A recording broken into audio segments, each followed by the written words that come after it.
Hello, ladies and gentlemen, brothers, sisters, friends, comrades on the YouTube, to my family, and to the love of my life. Killing it. Killing it. Bless your little gizzard, babe. Okay, here I am in Morris, Illinois. I'm at a pilot here. Got here a little early, actually. Just went into sleeper berth, and it's 2:45, so not a bad deal.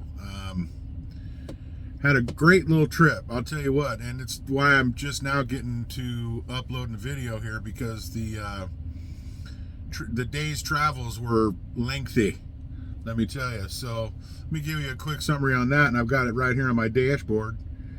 Saturday I left out of Caldwell, and I went to just west of Laramie, about 40 miles west of Laramie, and just the other side of Elk Mountain. This is in Wyoming on Interstate 80. I drove 672 miles that day. Now, that's going to be probably, if I'm no mistake, that's my second longest travel day. My first longest one, I believe, was 675, and that was from Tucumcari, New Mexico, to Rome, Texas.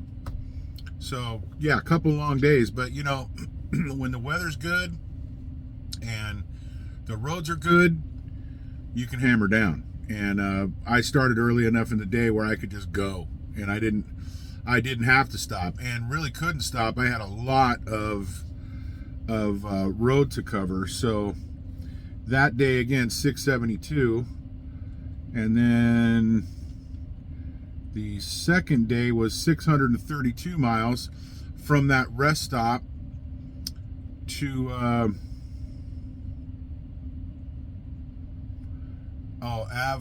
Avico, Iowa.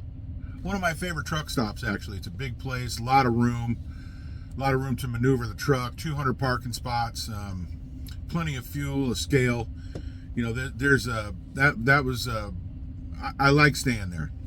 So that was Avico, Iowa, 632 miles that day. And then today I did 411 miles. Now, and that was to get to my delivery and then back here to Morris, where I'm going to rack out for the night. But probably my longest mileage in one day to get to a delivery.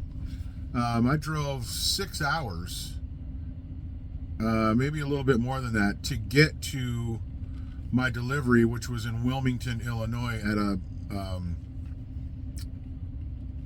cold storage place. Lineage is the name of the joint, and they just do cold storage. And I took a truckload of seasoned fries out to them. And this was kind of a weird deal. I picked this trailer up already loaded in Caldwell. It's already sealed, and it was one of those cable seals that you got to cut with a set of cutters. You know, dikes or something like that. It was the only thing to get through those. So I never looked into, you know, the load. I never saw it. And then when I got to this Lineage place, you don't open the doors there. They open the doors. You just back in, and they open the doors from the inside. So I never saw the load. I have no idea what it even looked like back there. I know I had 20 pallets, about as good as I can tell you. But yeah, never saw the load. And so anyway, now I sit in Morris, Illinois, chilling like a villain, and gonna get some rest. I'm looking forward to that. And tomorrow back at it, 11:30 pickup at another Lineage, this time in Chicago, in Chi-Town. 11:30 in the morning. I'm grateful for that. And taking it back to Clearfield, Utah, to an Americold storage there. So be working I-80 on the way back. I should back up a minute. When I left Sunday and got into Avico, Iowa, I went the rest of Wyoming, all the way through Nebraska, and just into Iowa to where that Flying J truck stop is. And when I left that morning, there was a blanket of snow on the truck.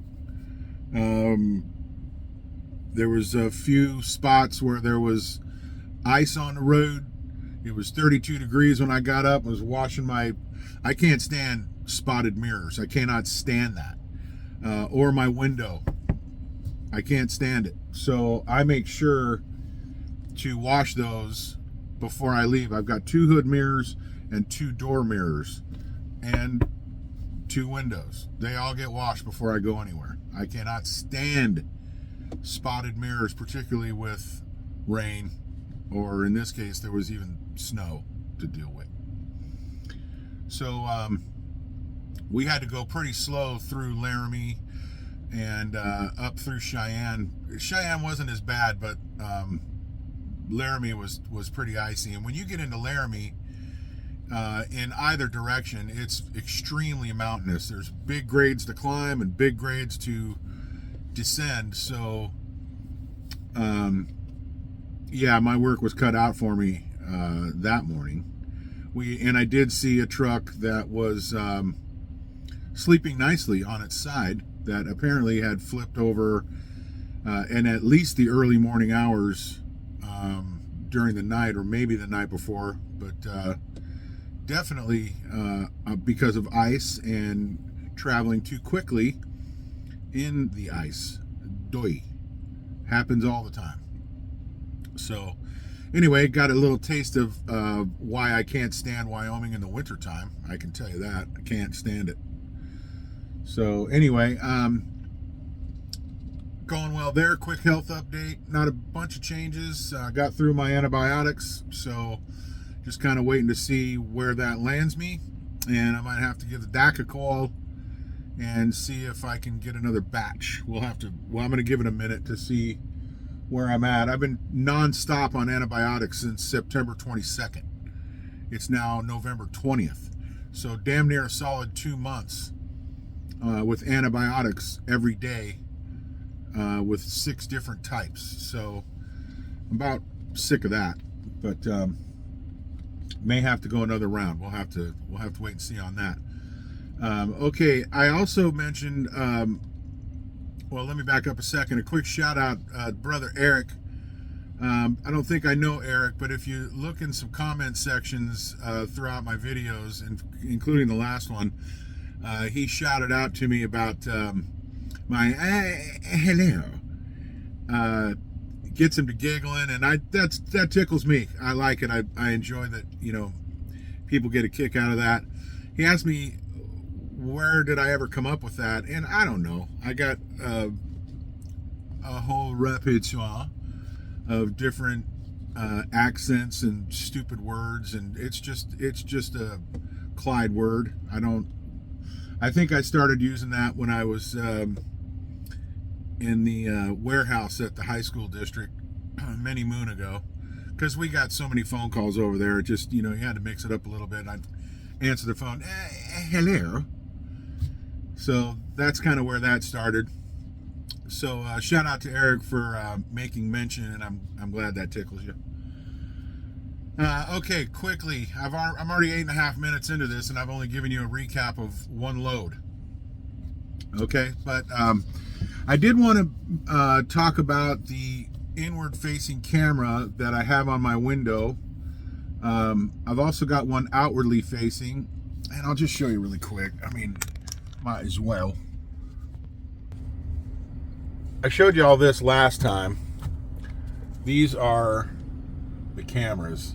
The bottom one there is the inward-facing camera, and the top one obviously is the outward-facing camera. Sorry for the noise.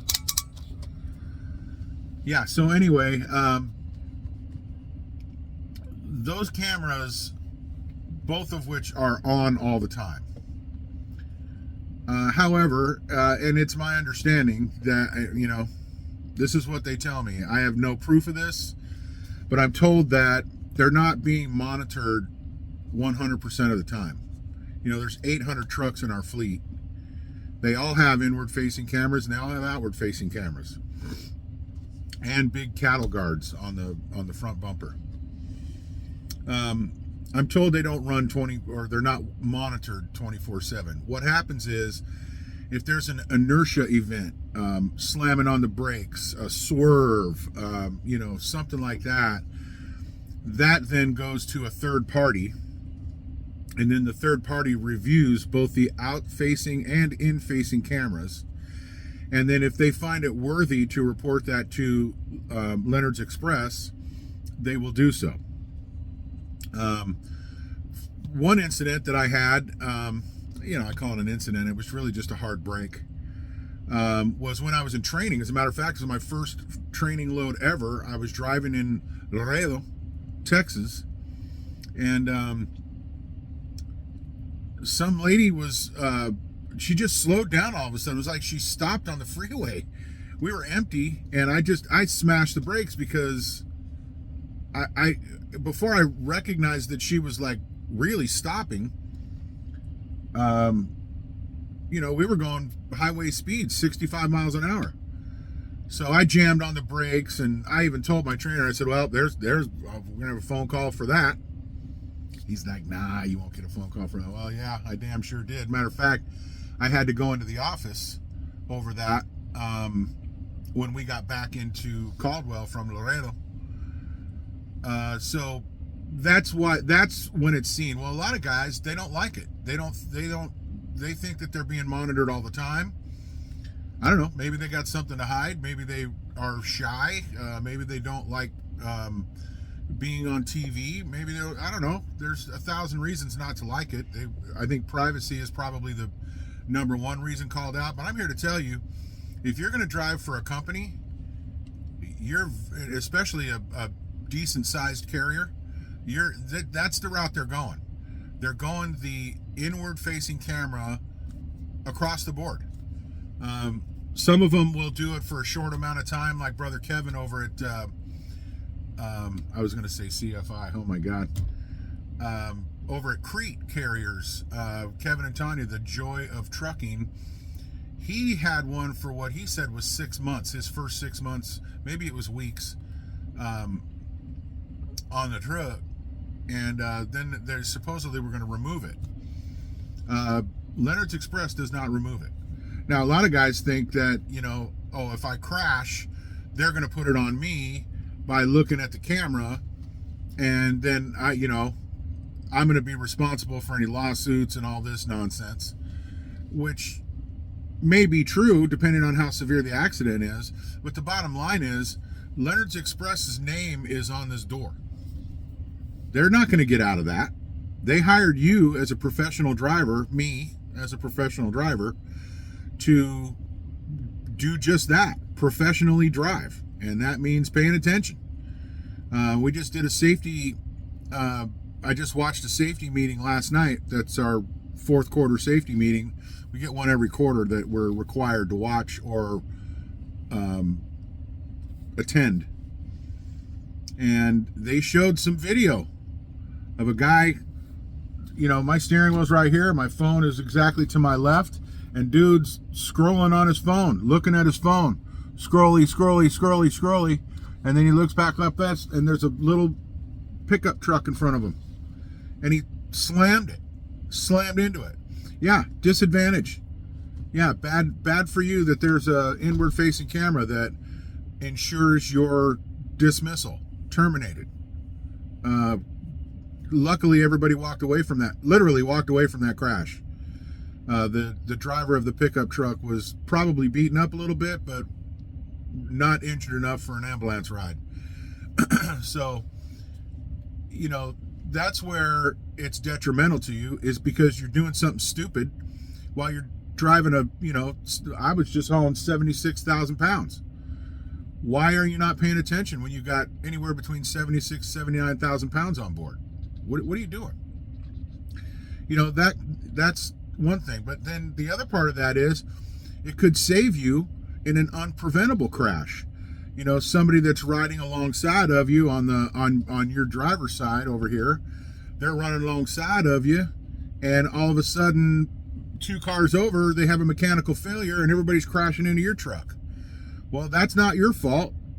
And if you're both hands on the steering wheel, looking forward, looking in your mirrors, okay, you're good to go and everything's good. You're not, you're watching your speed, bum, you're paying attention, and then bam, you get in a crash. There's nothing on you. There's nothing on you because they can't see you going, popping out of your driver's seat and go back into the sleeper and go get you a Coke.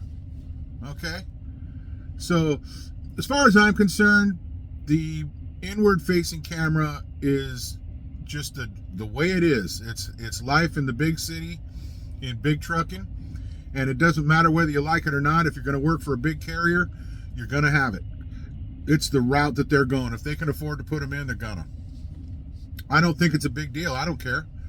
You can watch me all you want. I'm not doing anything wrong, and I don't have anything to be ashamed of, and I'm being as safe as I know how to be, and I'm not trying to hide anything. A lot of guys, they want to have their phones in their hand. Well, not only is that against company policy, but that's against the law. It's against the law in probably every state in this union. So I don't know why anybody would think that using your phone with, while you're driving is okay anywhere. It's not. But it's especially not if you're driving someone else's truck that pays you to drive that load from point A to point B. And an inward-facing camera is an advantage for the company and can be an advantage for you too, or myself, and anybody else of my brethren that drive for Leonard's Express.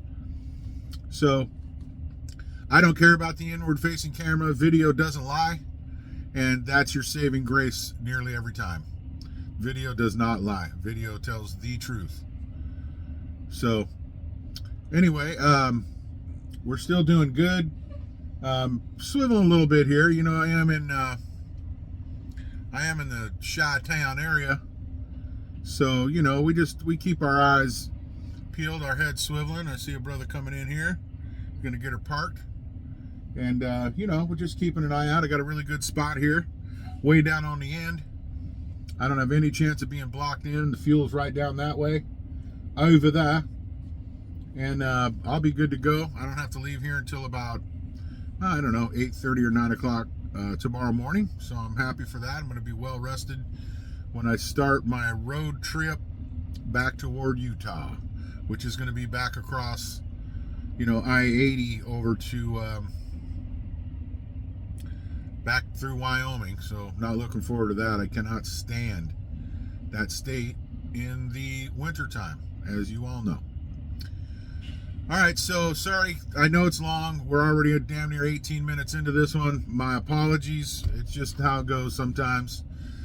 You do know who love you. You are fully aware of that. I do appreciate everybody tuning in. I love it. I think it's great. I appreciate it. You may have noticed a program change in the title of my YouTube channel. I changed to Clydesdale Reefer Trucking. But the identity number is still the same, at Clydesdale 2112. Come on in, join me, have fun with me, why not? Press the like button if you want to. I don't care if you do or not. I'm just saying, if you did like it, go ahead. Hit that son of a gun. And we're out. We're swiveling. We love you. It's Clydesdale. It's Leonard's Express. Peace!